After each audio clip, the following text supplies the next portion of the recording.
बैसाख की शिवरात्रि आ रही है, छोड़ना मती।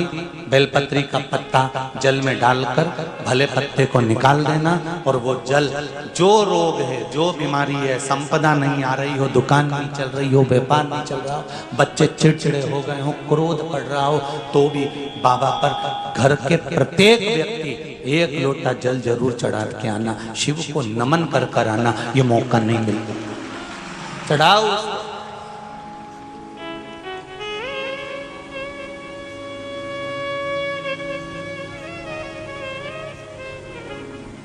बैसाख के महीने में एक पकवान बनता है शंकर जी का।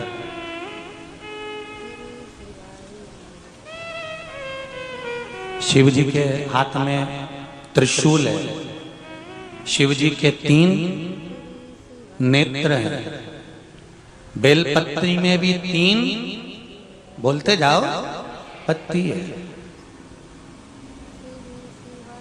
बैसाख के महीने में जो शंकर भगवान को प्रसाद का भोग लगता है, उसमें भी 3 ही चीज मिलती है। सत्तू,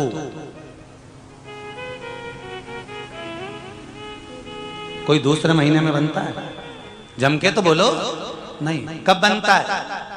यही बैसाख के महीने में। चने की दाल, गेहूं और जौ, इन तीनों को गलाकर सेक कर जो सत्तू तैयार होता है, इसी बैसाख के महीने में परशुराम जयंती के दिन या अमावस्या के दिन या पूर्णिमा के दिन शंकर भगवान को समर्पित होता है और भगवान विष्णु को समर्पित होता है। दुनिया के लोग कहते क्या होता है सत्तू से?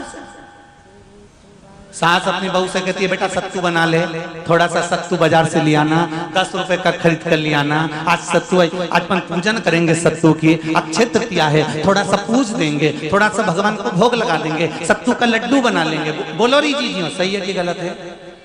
बाजार में भी सत्तू मिलता है, तो बच्चे कहते हैं, बहुएं कहती हैं कौन खाएगा, काय को ला रहे हो, सत्तू का क्या काम है? पर शिव महापुराण की कथा कहती है, स्कंद पुराण की कथा कहती है, जिस समय पर बैसाख के महीने की सुंदर अमावस्या का दिन था, उस दिन माता पार्वती शंकर भगवान के लिए जब पकवान बनाने के लिए बैठी, कुछ नहीं मिला, तब माता पार्वती ने 3 अनाज को लिया, एक चना, दूसरा गेहूं और तीसरा जो, इन तीनों को भींग रहे थे, उसको लेकर आए गंगा जी में से, उसको सेक कर माता ने अंगीठी पर और उसका जो सत्तू बनाकर शिव को दिया। शंकर भगवान ने कह दिया, सुन पार्वती, ये सत्तू नहीं, ये मेरी औषधि है। बैसाख के महीने में जो खाएगा वो जिंदगी भर रोएगा नहीं, शरीर से स्वस्थ हो। अब उसको बैसाख के महीने में पियो बेल। बेल मतलब समझ गए? बेल का रस। बैसाख के महीने में पियो बेल और शरीर को रखो ऑलिव बेल। पियो।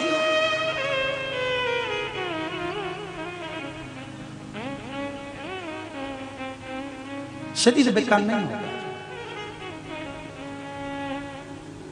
शरीर बेकार नहीं हो सकता। अब शिव आराधना तो करो। हाँ, जिंदगी की मोड़ पर शंकर परीक्षा बहुत लेते हैं। चलो आ जाओ गरुड़ पुराण में। मरने का 47वां दिन, जब मरेंगे तब गरुड़ पुराण बचेगी, पहले ही सुन लो। और जिसके पास में गरुड़ पुराण नहीं हो तो पंडित जी से मंगवा कर फिर पढ़ के देख लेना। मरने के 47वें दिन, 47 डेज, 47वें दिन किस चीज का दान तुम्हारे सामने आता है? मरने के 47वें दिन। 10 दिन तक तो जीवात्मा घर की अटारी फिरती थी, मरने के बाद 12वें के दिन चली जाती है। उसके बाद में जब 47वां दिन आता है तो 47वें दिन जीवात्मा को क्या दान करा जाता है? व्यक्ति ने क्या पुण्य करा होता है कि उसको नरक नहीं भोगना पड़ता, बेतरणी नहीं भोगना पड़ती, वो सीधे बेतरणी से पार उतर जाता है। वो किस चीज का दान है? तो कहा शिव महापुराण में, गरुड़ पुराण में, कि वो सत्तू का दान है जो बैसाख महीने में करा जाता है। सत्तू का दान 3 चीजों से मिलकर बनता है। जौ, बोलते जाओ जल्दी, गेहूं, चना, ये 3 चीज से मिलकर बनता है। इसमें जो बारीक बारीक कण होते हैं, जितने जितने 3 चीज के मिले हुए बारीक बारीक कण होते हैं, ये जब दान किया जाता है सत्तू का, तब ये बेतरनी करने के लिए 47वें दिन इस जीवात्मा ने अगर सत्तू का दान करा होता है या सत्तू का सेवन बैसाख के महीने में करा होता है, तो उसको बेतरनी नहीं भोगना पड़ती, डायरेक्ट सीधे रतलाम उज्जैन से डायरेक्ट। किस किस क्या बनता है सत्तू? मैंने भी तो ये पूछा किस किस क्या बनता है। मैं अभी थोड़ी ना कि अभी बन गया, बैसाख में बनता तो होगा। पहले गांव के लोग तीरथ करने जाते थे, गांव का लोग जब तीरथ करने जाता था कोई सामान नहीं लिया, सत्तू बांधी पोटली में धरा यूं और पानी में घोलिया और नमक डालिया या शक्कर या गुड़ घोल के और पी के वही चले। आज के अब जब सैनिक युद्ध करने जाता है, थक जाता है, बहुत थकान हो जाती है, जब उससे देखा जाता है तो सैनिक का जो कमांडर होता है वो सत्तू मंगवाता है और गिलास में घोल घोल कर पूरी सेना को पिलवाकर फिर युद्ध में उतार देता है। फिर युद्ध में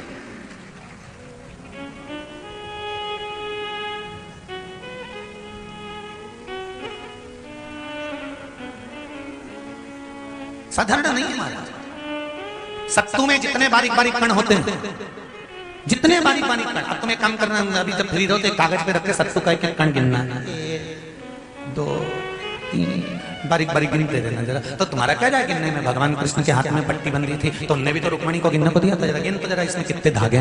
रुक्मणी जी ने कहा इसमें 9999 धागे हैं। भगवान ने कहा बस यही 9999 मुझे द्रौपदी को वापिस लौटाना है। गिन के लगा लो, अभी अभी लगा लो। ऊपर तो भगवान गिन के बता ही देगा कि तुमने जो सत्तू दान करा था, तुमने जो सत्तू खाया था, तुमने जो सत्तू भगवान को दिया था, सत्तू का लड्डू बनाकर तुमने बैसाख महीने में भगवान की जो पूजन करी थी, तो अमावस्या के दिन, पूर्णिमा के दिन या अक्षय तृतीया के दिन तुमने जो सत्तू दिया था, भगवान तो गिनती बता देगा कि सत्तू में कितना कण था। सत्तू दिया था, भगवान तो गिनती बता देगा कि सत्तू में कितना कण था। और अगर नहीं बताए तो तुम आंदोलन पे बैठ जाओ। क्या मैं बताओ पहले हमने कितना सत्तू दिया था, उसमें कितने कण थे, बताना पड़ो। मेरी जीजियों, 2 चीजें बड़ा स्मरण में रखिएगा। एक, बैसाख महीने में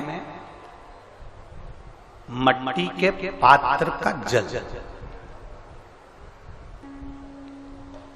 अभी अभी क्या चल रहा है? फागुन। अभी क्या चल रहा है? फागुन।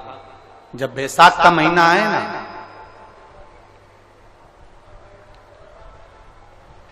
जितने यहां बैठे और जितने आस्था चैनल पर सुन रहे हो, जितने फेसबुक यूट्यूब पर कथा श्रवण कर रहे हैं, जितने मोबाइलों पर देख रहे हैं, प्रयास करना।